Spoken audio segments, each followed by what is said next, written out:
पिछले कुछ महीनों से किसी भी सोशल फंक्शन में, इन्वेस्टर कॉन्फ्रेंस में, पब्लिक के बीच में बातचीत करते हुए, फंड मैनेजर से मिलते हुए लोग मुझे एक सवाल ज़रूर पूछते हैं। क्योंकि मैं जी ग्रुप का हिस्सा हूँ, मुझे पूछते हैं और बताओ अनिल, जी में क्या चल रहा है, क्या नया हो रहा है, सोनी के मर्जर के बाद क्या, मर्जर अभी भी है या ख़त्म हो गया, अब कंपनी कैसा कर रही है, आगे क्या होगा। और मैं उनसे एक ही चीज़ बोलता हूँ, यार इसके अलावा और कुछ पूछ लो। और वो बोलते हैं कि क्यों, कंप्लायंस इशू है। मैंने कहा थोड़े बहुत कंप्लायंस इशू हैं, लेकिन एक्चुअली मुझे भी बहुत ज़्यादा पता नहीं। तो फिर मैंने सोचा कि बार बार अगर ये सवाल आते हैं तो क्यों ना जी एंटरटेनमेंट के टॉप मैनेजमेंट से मुलाकात करके उन्हीं से पूछा जाए। अब बात ये आती है कि जब मैं इंटरव्यू करूं तो ऐसा लगता है कि अरे ये तो जी ग्रुप का ही चैनल है, जी बिजनेस है, और वो इंटरव्यू करेगा तो बड़ा एकदम मैनेज्ड काइंड ऑफ इंटरव्यू होगा। तो इस बार मैंने पुनीत गोयनका साहब जो कंपनी के सीईओ हैं, मैंने उनसे रिक्वेस्ट की कि सर एक इंटरव्यू करना चाहता हूँ और इंटरव्यू मैं अपने तरीके से करूँगा। और उन्होंने कहा अरे वेल क्यों नहीं, बिल्कुल। और आज मैं आपके सामने उनसे मुलाकात करने जा रहा हूँ। जी जैसा आप जानते हैं, लव मी और hate me, can't ignore me. और आज ये कंपनी और ये स्टॉक इसी वजह से सुर्खियों में है कि बहुत कुछ हुआ है और बहुत कुछ होने वाला है। पुनीत सर, बहुत बहुत स्वागत है आपका जी भैया में। सबसे पहले धन्यवाद समय देने के लिए। मतलब बड़े मुझे मुश्किल हो रही थी आपको एड्रेस करने में, क्योंकि एमडी और सीईओ बोलने की मेरी आदत पड़ी हुई है। इस बार मुझे सिर्फ सीईओ बोलना पड़ रहा है। तो पिछली मीटिंग में वहीं से शुरुआत करता हूँ, जो शेयर होल्डर्स की मीटिंग हुई, इसमें आपको डायरेक्टर नहीं चुना गया, लेकिन आप 5 साल के लिए सीईओ पद पर हैं। क्या कुछ बदला है आपके काम करने में, कामकाज करने के तरीके में, लीडरशिप के साथ कम्युनिकेशन में और अपनी टीम के साथ काम करने में, जब आप एमडी नहीं हैं, सीईओ हैं? देखिए, कुछ नहीं बदला है। काम करने का तरीका वही है जो पहले था। पूरी टीम आज भी मेरे को ही रिपोर्ट करती है जी। सिर्फ इतना ही बदला है कि मैं बोर्ड मेंबर नहीं रहा हूँ जी। तो उसमें एक्चुअली मेरे लिए तो बेटर, कंप्लायंसेस कम हो गई मेरे लिए। कम पेपर साइन करने पड़ते हैं जी। बट बिजनेस जहाँ तक जो है वो जैसा पहले था वैसे ही है। और ये जो डायरेक्टरशिप नहीं रही है, ये एक्चुअली मेरे लिए बेटर है, क्योंकि अब मेरे को पूरा फोकस बिजनेस के ऊपर लगाने में समय मिल रहा है। तो अगर आप पिछले 1 साल का परफॉर्मेंस जी का देखेंगे जी, जो हम एक समय पे अगर मैं दिसंबर 24 की बात करूं या दिसंबर 23 की बात करूं, तो हम 10.2% प्रॉफिट पे थे। जी। इस दिसंबर में हमने 16.1% का प्रॉफिट दिया है।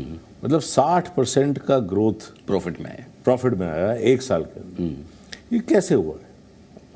इसीलिए हुआ है क्योंकि पूरी मैनेजमेंट इसी फोकस पे लगी हुई है कि हम इस कंपनी को वापस से इंडस्ट्री से बेटर कैसे परफॉर्मेंस दे सकें। ओके। तो इसी पे हमारा फोकस है। तो मैं एक्चुअली एक तरीके से खुश हूँ कि मैं सिर्फ सीईओ हूँ। काम करने के लिए ज़्यादा समय मिल रहा है। काम करने के लिए ज़्यादा समय मिल।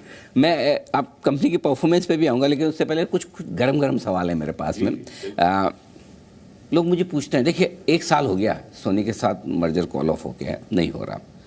लोग भी पूछते हैं, कहीं कहीं है ना अंदर मानते हैं कि अनिल अभी भी है ना सब खत्म नहीं हुआ, बात चल रही है कहीं कहीं। मतलब लोगों का ये मानना है कि बात खत्म नहीं हुई। मैं आपसे ये बहुत साफ साफ जानना चाह रहा हूँ, मतलब परमानेंटली बात खत्म हो गई कि अब सोनी के साथ कभी हम बात नहीं करेंगे, कभी मर्जर नहीं होगा, इट्स ऑल ओवर? या मतलब कहीं राख के अंदर छोटी चिंगारी है जो कभी वापस आग बन सकती है? देखिए, मैं इतना ही कहूँगा अनिल कि कोई बात कभी ख़त्म नहीं होती। आज की तारीख पे सोनी के साथ भले ही मर्जर हमारा फेल हो गया या नहीं हो पाया, जिस भी कारण से, उस पर बहुत चीज़ें हो चुकी हैं, बहुत बातें हो चुकी हैं, तो ज़्यादा उसमें ज़्यादा जाने की कोई आवश्यकता नहीं है मेरे हिसाब से। बट मेरा ये मानना है कि अगर आज भी भले वो सोनी हो या कोई और हो, कोई भी प्रपोजल मेरे पास लेके आते हैं जो कि शेयर होल्डर्स के हित में है, कंपनी के हित में है, मेरे एम्प्लॉयज़ के हित में है, तो मैं उसको 100% कंसिडर करूँगा। आप ओपन हैं? एकदम ओपन हूँ। मेरे घर में कोई ताला नहीं है, मेरे ऑफिस में कोई ताला नहीं है, कोई भी कभी भी आ सकता है, जा सकता है, बात कुछ भी कर सकता है। आपने मुझे हेडलाइन दे दी है आज। बिल्कुल, यानी कि चाहे सोनी हो चाहे कोई और, कोई भी हो, मुझे जो मैंने आपको कहा, मैं फिर से रिपीट करता हूँ, मेरे शेयर होल्डर्स के हित में होना चाहिए, मेरी कंपनी के हित में होना चाहिए और मेरे एम्प्लॉयज़ के हित में होना चाहिए। ठीक बात है, अगर सबका इंटरेस्ट है तो क्यों नहीं। क्यों नहीं। अब आपने कंपनी की परफॉर्मेंस की बात की, आपने बताया भी किस तरह से 60% आपकी प्रॉफिटेबिलिटी बढ़कर आई है, कैसे, क्या कुछ किया है? क्योंकि जो मैंने सुना है और देखा है कि कुछ कॉस्ट ऑप्टिमाइजेशन की है आपने, कॉस्ट कंट्रोल की है और कुछ रेवेन्यू बढ़ाने के काम भी। जरा एक बार अपने शेयर होल्डर्स को समझाएं कि क्या कुछ बदला है पिछले 1 साल में जी में। हमने 1 साल पहले हम इस कंपनी को बना रहे थे मर्जर के हिसाब से, राइट। तो उसके चलते काफ़ी कॉस्ट बढ़ गई थी। तो हमने सबसे पहला स्टेप तो यही लिया जो आपने एकदम सही पकड़ा है कि कॉस्ट ऑप्टिमाइजेशन की हमने। तो पहले 6 महीने 7 महीने उसमें लगे हमको। तो सितंबर अक्टूबर तक हमने पूरी कॉस्ट ऑप्टिमाइजेशन को कंप्लीट कर लिया। अब हम इस पे फोकस कर रहे हैं कि हम आगे ग्रोथ कैसे लेके आए। उसके हमारे 3 पिलर्स हैं। ओके। और हमारे 3 पिलर्स हैं, एक तो कंटेंट का मोनेटाइजेशन, और तीसरा है फ्रूगैलिटी, मतलब सही दाम पे हम बिजनेस कैसे कर सकते हैं। तो ये हमारे 3 पिलर्स हैं जिस पे हम काम कर रहे हैं। जी और सोनी का मर्जर तो नहीं हुआ, लेकिन दूसरे मर्जर हो गए, बड़े बड़े मर्जर हो गए। जाहिर सी बात है कि आपके लिए कंपटीशन भी बढ़ रहा है, चैलेंजेस बढ़ रहे हैं। लोग बता रहे थे, आप भी जानते हो कि ये मर्जर जी के लिए भी और सोनी के लिए भी बहुत इंपॉर्टेंट था। दोनों साथ में होते तो बात अलग होती। तो अब कंपटीशन जो बढ़ रहा है और जो नए बदलाव हुए हैं, इसमें जी अपने आप को कैसे पोजीशन कर रहा है कंपटीशन से लड़ने के लिए? देखिए, मेरा मानना तो ये है कि कंपटीशन हमेशा ही था इस इंडस्ट्री के अंदर, और हमने इनके साथ इंडिविजुअली भी कम्पीट किया है। और मेरा मानना यह है कि हम इनके साथ इफेक्टिवली कम्पीट करेंगे जब ये साथ में भी आ गए। ओके।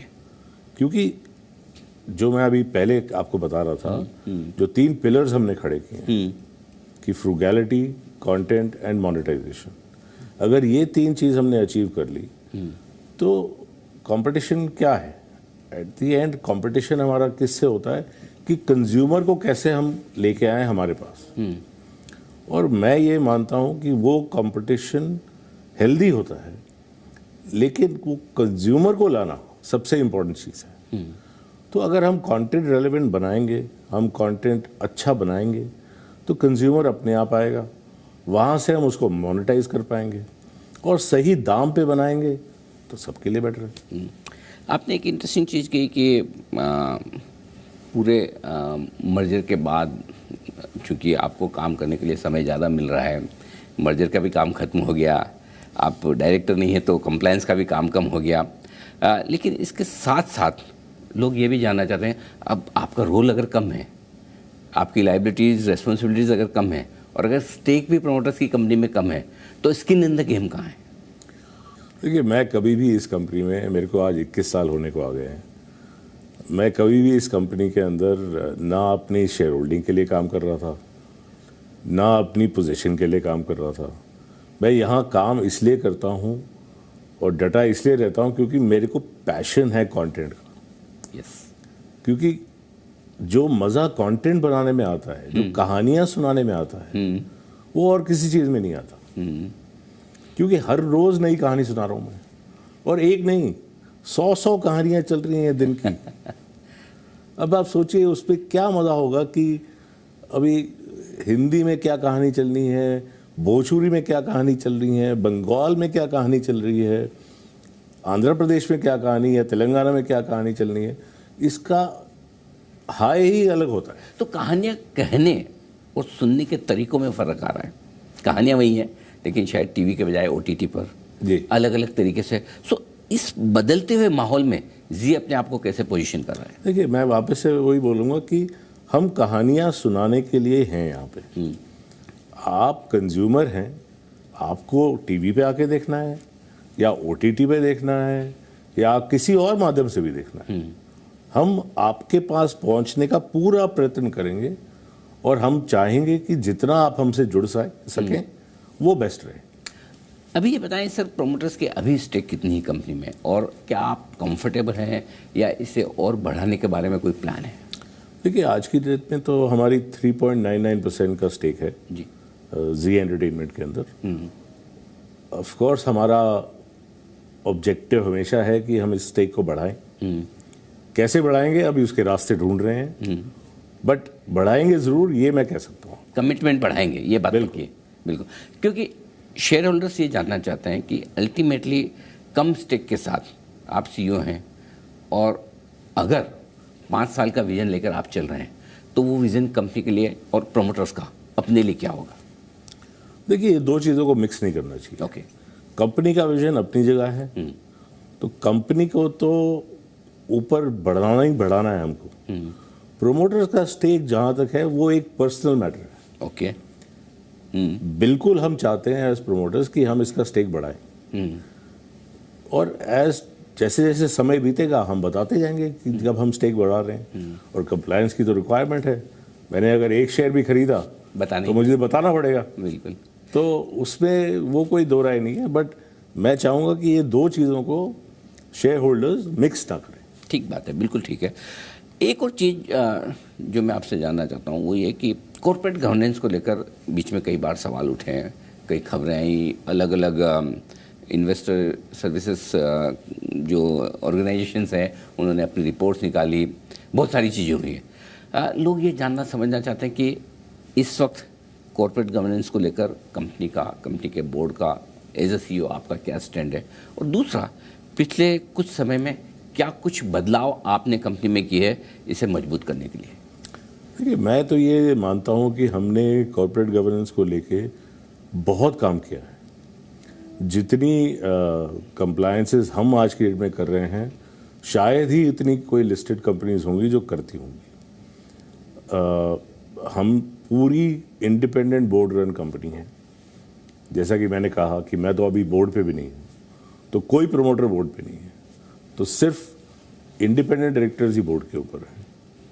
हमारे पूरे कंप्लायंसेस, ऑडिट फंक्शंस और इतने रेगुलेटरी चीज़ें हम फॉलो करते हैं कि पूरा डिपार्टमेंट लगा हुआ है उसके पीछे। और अगर आप देखेंगे 2018-19 के बाद से एक भी शिकायत हमारे खिलाफ नहीं आई है। ओके।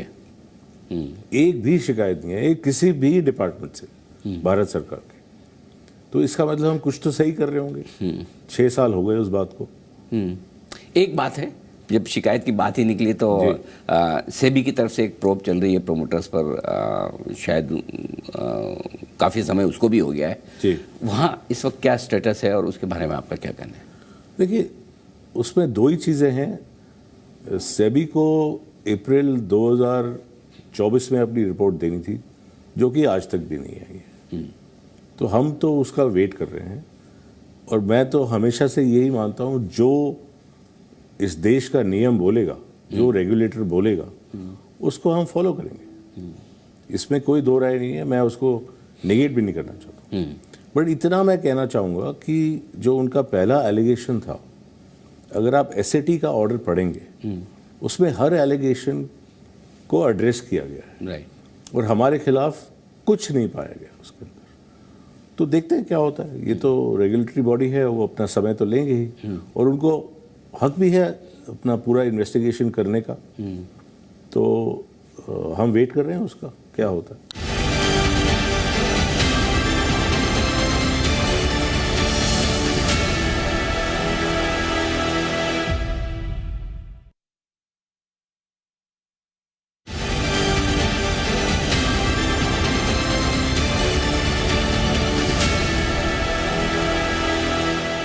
जब से मर्जर कॉल ऑफ हुआ है ऑलमोस्ट स्टॉक 50% नीचे आ गई है जी। लोगों को बड़ा अट्रैक्टिव भी लगता है कि इतना कैश प्रॉफिट बनाने वाली कंपनी, ओल्ड ग्लोरी वाली कंपनी, एक ज़माने में निफ्टी का हिस्सा रही हुई है, लेने का मन बहुत करता है। लेकिन उन्हें कुछ ऐसे ट्रिगर्स चाहिए कि क्या कंपनी में ऐसा बदल रहा है या क्या ऐसा बड़ा हो रहा है। सो आपके prospective share holders, fund managers जो इस शो को देख रहे हैं, वो जानना समझना चाहते हैं कि ऐसा पुंजी जी साल 2 साल में क्या करने वाले हैं जो जो एग्जिस्टिंग शेयर होल्डर उसको भी पसंद आए और जो नया शेयर होल्डर सोच रहा है जिसे लगता है कि वैल्यू बहुत है लेकिन मैं खरीदूं तो क्यों और कब। क्या होता है अनिल कि जो शेयर होल्डर्स हैं लार्जली वो बड़े शहरों में रहते हैं, तो उनको ऐसा लगता है कि जैसा मैं बिहेव करता हूँ वैसे पूरी दुनिया बिहेव करती है। ऐसा वास्तविकता में नहीं होता है। राइट। आज भी टीवी की पेनिट्रेशन हमारे देश में 70% है सिर्फ, और 3 से 4% हर साल ग्रो हो रही है।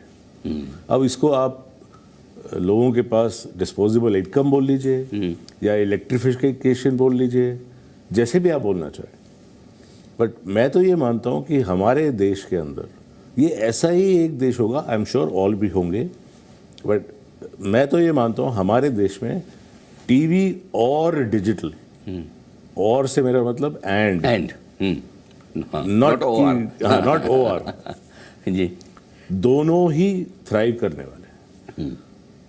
तो मेरे हिसाब से हमें अपना फोकस शिफ्ट नहीं करना है, हमें अपना फोकस रखना है कि हम अच्छा कंटेंट सही दाम पे कंज्यूमर तक कैसे लेके जाएं।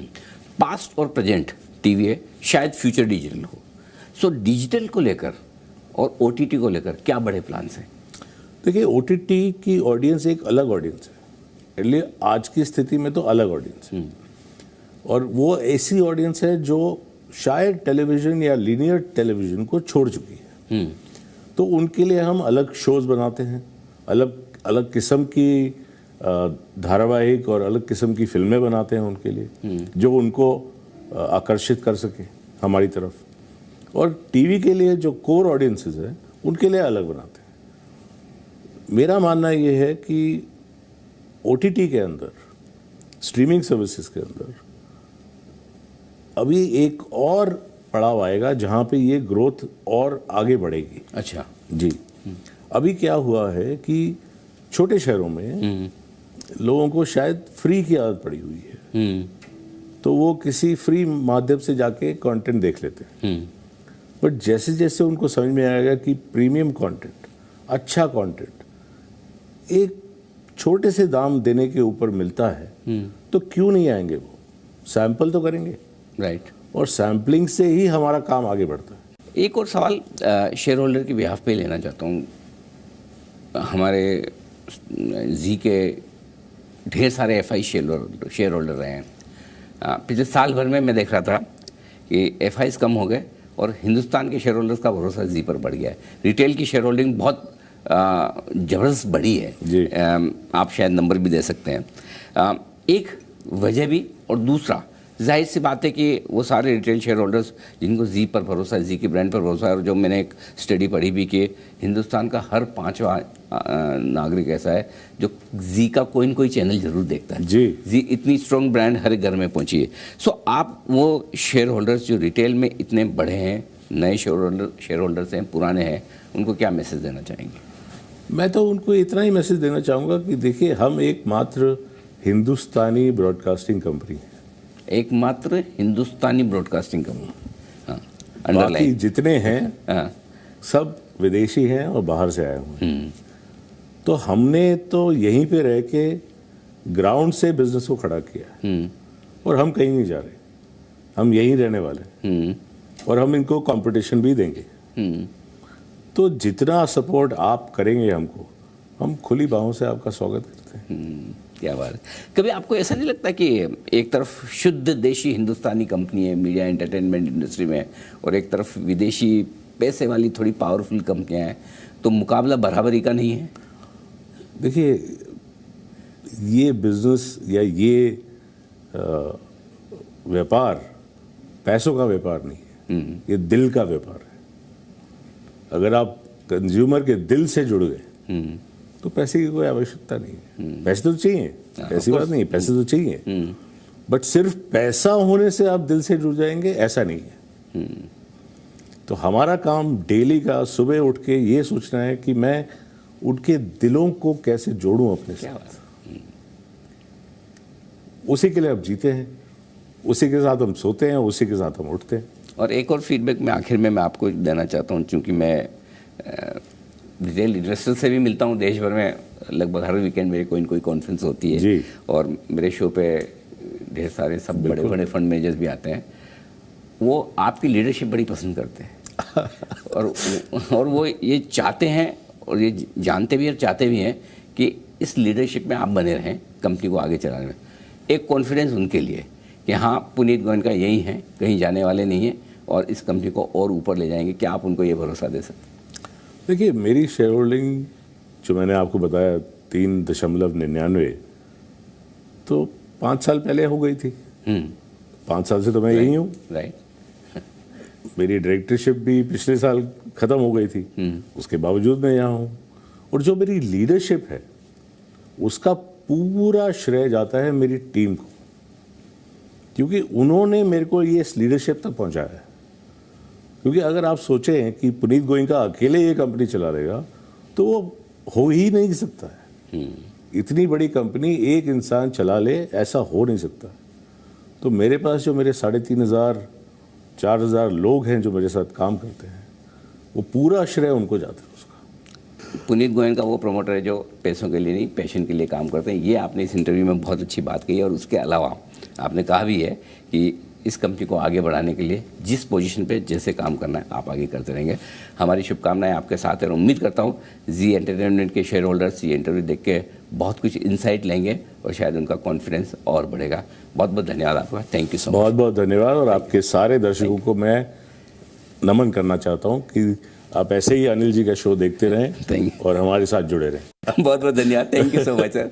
तो ये थे पुनीत गोयनका, सीईओ जी एंटरटेनमेंट के, बताते हुए कंपनी के प्लान्स के बारे में। और लंबे समय बाद हमने कोशिश की जी एंटरटेनमेंट के सीईओ से मुलाकात करने की और वो सारे सवाल जानने की, जवाब जानने की जो आपके मन में। आई एम श्योर आज आपको लगभग सारे सवालों के जवाब मिले होंगे। इस खास शो में इतना ही। मुझे दीजिए इजाज़त। नमस्कार।